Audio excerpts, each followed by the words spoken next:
Welcome to God words miracles YouTube ఛానల్కు విచ్చేసినందుకు వందనము. ఈరోజు 1 minute 1 sentence బైబిల్ రీడింగ్ భాగంలో ఆదికాండము 11వ అధ్యాయము 17వ వచనం నుండి 24వ వచనం వరకు చదువుకుందాం. ఏబేరు పేలేగును కనిన తరువాత 430 ఏండ్లు బ్రతికి కుమారులను కుమార్తెలను కనెను. పేలేగు 30 ఏండ్లు బ్రతికి రయ్యూను కనెను.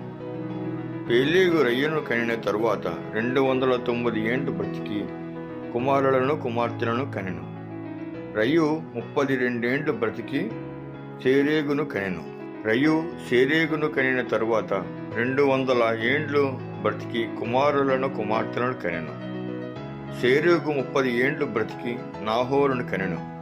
సేరేగు నాహోరును కనిన తరువాత 200 ఏండ్లు బ్రతికి కుమారులను కుమార్తెలను కనెను. నాహోరు 29 ఏండ్లు బ్రతికి తెరాహును కనెను. పరిశుద్ధ వాక్యం ప్రభు ఆశీర్వదించును గాక. ఆమేన్. ఒక నిమిషంలో కొన్ని వచనములు చదువుకున్నాము. తిరిగి రేపు ఇదే సమయానికి మళ్ళీ మిగతా వచనం చదువుకుందాం.